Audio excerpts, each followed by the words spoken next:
அனைவருக்கும் வணக்கம் தோழர்களே. எல்லாரும் எப்படி இருக்கீங்க? ரொம்ப மகிழ்ச்சியா இருப்பீங்க அப்படின்னு நினைக்கிறேன். இன்னைக்கு வந்து பார்த்தோம் அப்படின்னா, தினமணி 22 டிசம்பர் 22ஆம் தேதிக்கான கரண்ட் அஃபேர்ஸ் வந்து பார்க்கலாம்.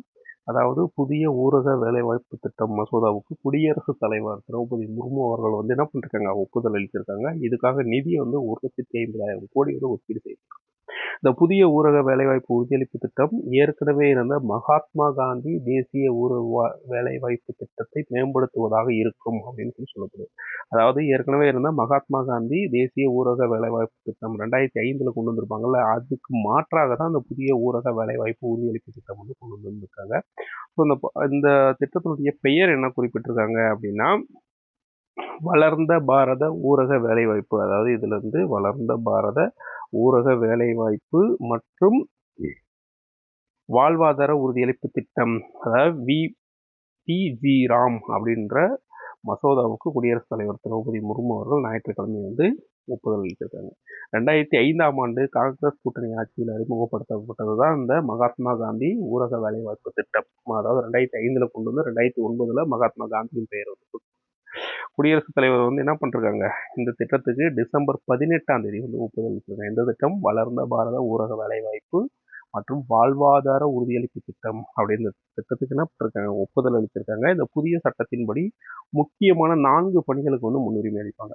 ஓகேங்களா? முக்கியமான 4 பணிகளுக்கு முன்னுரிமை அளிப்பாங்க. என்னென்ன அப்படின்னா, தண்ணீர் பாதுகாப்பு, அதாவது நீர் மேலாண்மை, ஊரக கட்டமைப்பு வசதிகள், வாழ்வாதாரம் சார்ந்த உள்கட்டமைப்பு உருவாக்கம், பருவநிலை மாற்றத்தை எதிர்கொள்ளும் நடவடிக்கைகள் அப்படின்னு சொல்லிட்டு மொத்தம் 4 முக்கிய பணிகளுக்கு இந்த அதாவது ஊரக வேலைவாய்ப்பு திட்டம் இருந்துச்சுல்ல, இப்போ வந்து என்னன்னு மாற்றிருக்காங்க, வளர்ந்த பாரத ஊரக வேலைவாய்ப்பு மற்றும் வாழ்வாதார உறுதியளிப்பு திட்டம், பிபிஜி ராம்ஜி அப்படின்ற திட்டம் இதுக்கு முன்னுரிமை அளிக்கும். டிசம்பர் 18, 2025ஆம் ஆண்டு இந்த சட்டம் வந்து நடைமுறைக்கு வந்தது. ஓகேங்களா? முன்னாடி மகாத்மா காந்தி ஊரக வேலைவாய்ப்பு திட்டத்தில் பார்த்தீங்கன்னா 100 நாள் இருக்கும். தற்போது இந்த புதிய திட்டத்தின்படி மொத்தம் 125 நாள் வந்து வேலைவாய்ப்பு கொடுப்பாங்க.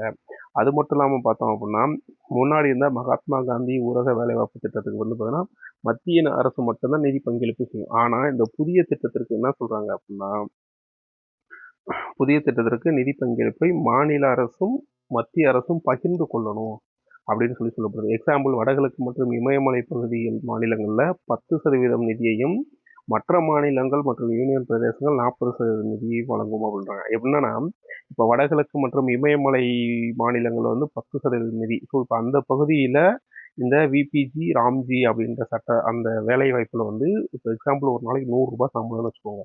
மத்திய அரசு வந்து 90 ரூபாய் தரும், மாநில அரசு வந்து 10 ரூபாய் தரும். எது வடகிழக்கு மற்றும் இமயமலை பகுதிகளில் இருக்கிற மாநிலங்கள் மட்டும். அதே மற்ற யூனியன் பிரதேசங்கள் மற்றும் மாநிலங்கள் எவ்வளவு கொடுக்கணும்னா, நம்ம வந்து 40 ரூபாய் கொடுக்கணும். சென்ட்ரல் கவர்மெண்ட் எவ்வளவு கொடுக்கணும், 60 ரூபாய் கொடுக்கணும். எக்ஸாம்பிள் தான் சொல்றேன். ஓகேவா? இந்த சட்டம் வந்து பார்த்தீங்க அப்படின்னா 6 மாதங்களுக்குள் அல்லது சட்ட விதிகளுக்கு ஏற்ப மாநிலங்கள் தங்களின் புதிய வேலை உறுதியளிப்பு திட்டத்தை உருவாக்க வேண்டும். அது மட்டும் இல்லாமல் பார்த்தீங்கன்னா, வேளாண் பணிகள் அதிகமாக, இது ரொம்ப ரொம்ப இம்பார்ட்டண்டான பாயிண்ட். ஓகேங்களா?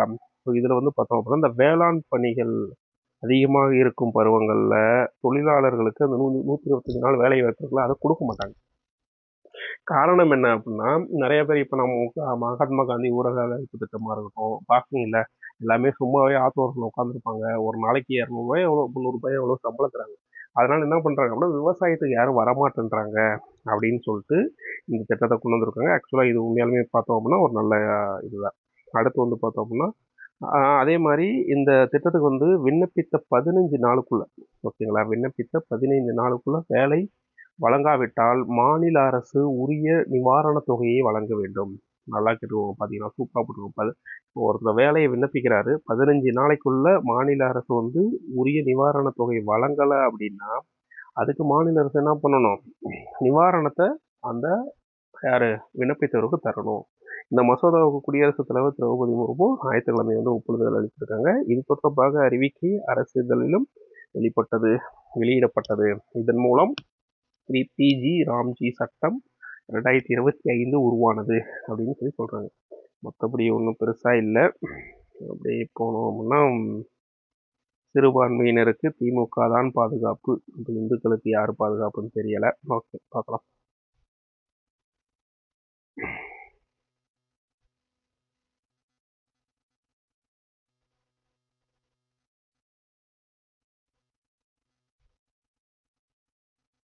ஓகே. இது என்ன பென்சன் நகர்ல தமிழ்நாடு மகளிர் மேம்பாட்டு நிறுவனம் சார்பில் மகளிர் சுய குழு உணவு திருவிழாவை துணை முதல்வர் தொடங்கி வைத்தார். இது எங்க நடைபெற்றது அப்படின்னா, பென்சன் நகர் தமிழ்நாடு மகளிர் மேம்பாட்டு நிறுவனம் சென்னையில் நடைபெற்றது அப்படின்ற மாதிரி ஞாபகம் வச்சுக்கோங்க. அதுக்கு மேலே இதில் கேட்கறது ஒன்றும் இல்லை. அடுத்து வந்து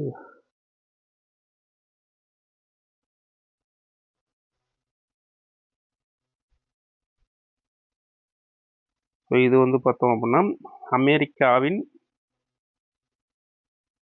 நார்த் வெஸ்டர்ன் பல்கலைக்கழக பேராசிரியர் அலெக்சாண்டர் ஸ்மித்துக்கு சாஸ்திரா ராமானுஜம் விருது வந்து வழங்கப்பட்டது. ஓகேங்களா, சாஸ்திரா ராமானுஜம் விருது இது வரைக்கும் கொஸ்டின் ரிலேட்டடாக எதுவும் கேட்டது கிடையாது. வருஷம் இந்த விருது கொடுத்துட்டு தான் இருக்காங்க, கேட்டது கிடையாது. ஸோ இதை மட்டும் தெரிஞ்சுக்கோங்க போதும்.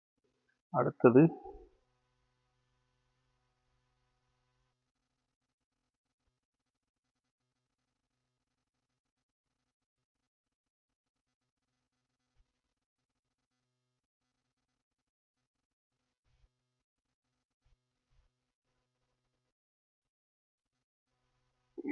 ஸோ இதை பார்க்கலாம். அசாமில் சட்டவிரோதமாக குடியேறியவர்களுக்கு எதிராக கடந்த இது ஏற்கனவே நம்ம ஒரு டைம் பார்த்தோம் அப்புறங்களா 1779 தொடங்கி 6 ஆண்டுகள் நீடித்த பெரும் போராட்டத்தில் 860க்கும் மேற்பட்டோர் வந்து உயிரிழந்தார்கள். இவர்கள் நினைவாக குவஹாட்டில் அமைந்துள்ள தியாகிகள் நினைவிடத்தில் பிரதமர் மோடி ஞாயிற்றுக்கிழமை வந்து மலர் தூவி மரியாதை செலுத்தினார். மாநில ஆளுநர் லக்ஷ்மண் பிரசாத் ஆச்சாரியா, முதல்வர் ஹிமாந்த் விஸ்வ சர்மா, மத்திய அமைச்சர். ஸோ இது வந்து தியாகிகள் நினைவிடம் அசாமில் எங்கே இருக்கு, குவஹாட் அப்படின்ற இடத்துல 1979 6 ஆண்டுகள் ஒரு பெரிய போராட்டமே நடந்திருக்கு அப்படின்னு சொல்லப்படுது.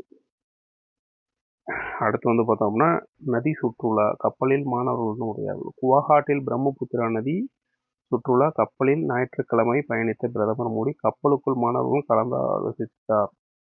அதாவது தேர்வுகளை மன அழுத்தமின்றி எதிர்கொள்வது தொடர்பான விவாதம் பரீட்சா பே சர்ச்சா. ஸோ இது வந்து ரொம்ப ரொம்ப முக்கியம். ஓகேங்களா, பரீட்சா பே சர்ச்சா அப்படின்றது தேர்வுகளை மன அழுத்தமின்றி எதிர்கொள்வது தொடர்பான விவாதம் தான் எனது பரீட்சா பே சர்ச்சா. அதே மாதிரி பிரம்மபுத்திரா நதியில வந்து சுற்றுலா இருக்கு எங்க அசாம்ல, அதுவும் ஞாபகம் வச்சுக்கோங்க. ஓகே, அடுத்து வந்து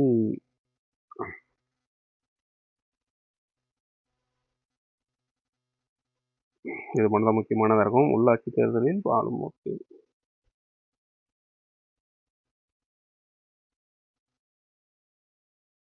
ஸோ இதில் என்ன சொல்லியிருப்பாங்கன்னா, சுற்றுச்சூழல் பாதுகாப்பு பெருநிறுவனங்களின் அமைப்பு கடமையாகும் அப்படின்னு சொல்லிட்டு உச்சநீதிமன்றம் வந்து தன்னுடைய கருத்தை தெரிவித்திருந்திருப்பாங்க. என்ன அப்படின்னா, சுற்றுச்சூழல் பாதுகாப்பு என்பது தன்மார்பு தொண்டு செயல் அல்ல, அது பெருநிறுவனங்களின் அரசமைப்பு கடமையை நிறைவேற்றுவதாகும் அப்படின்னு சொல்லி உச்சநீதிமன்றம் சொல்லியிருப்பாங்க. ராஜஸ்தான் மற்றும் குஜராத் மாநிலங்களில் இயங்கிய மணல் மின் நிலையங்களில் உள்ள புதுப்பிக்க இயலாத எரிசக்தி மின் நிலையங்களின் செயல்பாடுகளில் அழிவின் விளிம்பில் உள்ள காணாமயில், அதாவது கிரேட் இந்தியன் ஃபாஸ்டட் அப்படின்ற இந்த பறவை தான் கிரேட் இந்தியன் ஃபாஸ்டட், அதாவது காணாமயில் அப்படின்ற பறவை வந்து அழியிற நிலைமையில் இருக்கும். இனங்களை மிகப்பெரிய அச்சுறுத்தல் இருந்துள்ளது அப்படின்னு சொல்லிட்டு கேஸ் தொடர்ந்துருப்பாங்க. இதை தடுத்து அரிய பறவை இனங்களை பாதுகாக்க உரிய உத்தரவை பிறப்பிக்க கோரி சுற்றுச்சூழல் ஆர்வலர் கே ரஞ்சித்தன் கடந்த 2019 ஆண்டு தாக்கல் செய்த மனுவை விசாரித்த உச்சநீதிமன்றம் இந்த கருத்தை தெரிவிக்கிறதுக்கு ஆல்மோஸ்ட் 6 இயர்ஸ் ஆயிடுச்சு. அதுக்குள்ள அவங்க இருக்காங்களா, இந்த பறவைகள்லாம் இருக்கா இல்லையான்னு. இது எல்லாமே பெருநிறுவனங்கள் சார்ந்த அது மாதிரி தான் இருக்கும். அது என்னன்னா, இந்த பறவைகளை பாதுகாக்கிறது அப்படின்ற மாதிரி இருக்கும். இதில் வந்து நம்ம இந்த அரசு சட்டப்பிரிவு தான் நமக்கு முக்கியம். ஒவ்வொரு குடிமகனும் அடிப்படை கடமை அரசமைப்பு சட்டப்பிரிவு 51A பிரிவு வகுத்துள்ளது. இது வந்து எதற்காக அப்படின்னா, காடுகள், ஏரி, ஆறு மற்றும் வனவிலங்கு உள்ளிட்ட இயற்கை சூழலை பாதுகாத்து மேம்படுத்துவதற்கும் உயிரினங்களின் மீது கருணை காட்டுவதற்கும் ஒவ்வொரு குடிமகனுக்குமான அடிப்படை கடமையை அரசியலமைப்பு சட்டப்பிரிவு 51A பிரிவு வகுத்துள்ளது அப்படின்னு சொல்லுது. இதுல நமக்கு 51AG எதற்காக வகுக்கப்பட்டிருக்கு?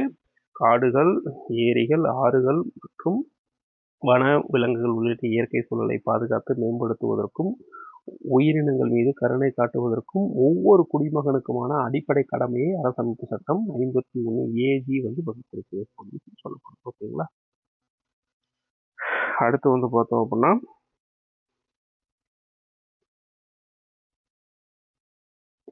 நிறுவன சட்டம் அப்படின்னா என்ன அப்படின்னா நிறுவன சட்டம் எப்போ கொண்டு வந்தாங்க? 2013 பிரிவு 135 கீழ் நிறுவனங்களுக்கு உள்ள சமூக பொறுப்பில், அதாவது CSR, சுற்றுச்சூழல் பாதுகாப்பு பொறுப்பும் இயல்பாக உள்ளடங்கியுள்ளது அப்படின்னு சொல்லியிருப்பாங்க. நிறுவன சட்டம் 2013 பிரிவு 35 கீழ் கொடுப்பாங்க.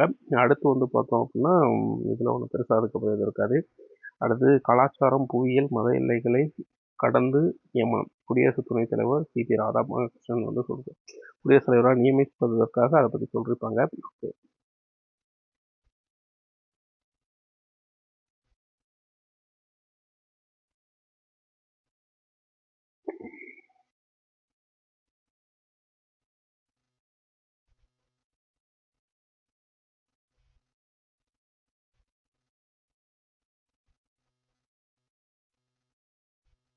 ஐநா அகதிகள் முகமையின் தலைவராக முன்னாள் அகதி தேர்வு. யார் இவர்? பர்ஹாம் சாலி அப்படின்றவர். ஐநா அகதிகள் முகாமின் தலைவராக முன்னாள் ஈராக் அதிபர் பர்ஹாம் சாலி 65 பதவி வகிக்க ஐநா பொதுசபை அண்மையில் ஒப்புதல் அளித்துள்ளது அப்படின்னு சொல்லப்படுது. இது என்னன்னா, ஐநாவின் முக்கிய முகமைகளில் ஒன்றாக விளங்கும் அகதிகள் முகமையின் தலைவராக வரும் ஜனவரி 1 முதல் 5 ஆண்டுகளுக்கு சலி பதவியில் வகிப்பார். ஐநா பொதுச் செயலாளரும் முன்னாள் அகதிகள் முகமை அண்டோனியோ குட்டேரஸ் தலைமை வகித்தார். இவர் சாலிய அகதிகள் முகமையின் தலைவராக பதவியேற்றார். இதை 193 உறுப்பு நாடுகளை கொண்ட அந்த முகமையின் தலைவராக சாலி தேர்வு செய்யப்பட்டார். ஸோ ஐநாவில் மொத்தம் எத்தனை நாடுகள் உறுப்பினராக இருக்காங்க? 193 நாடுகள் அப்படின்றத நமக்கு முக்கியம், வேற எதுவும் தேவையில்ல.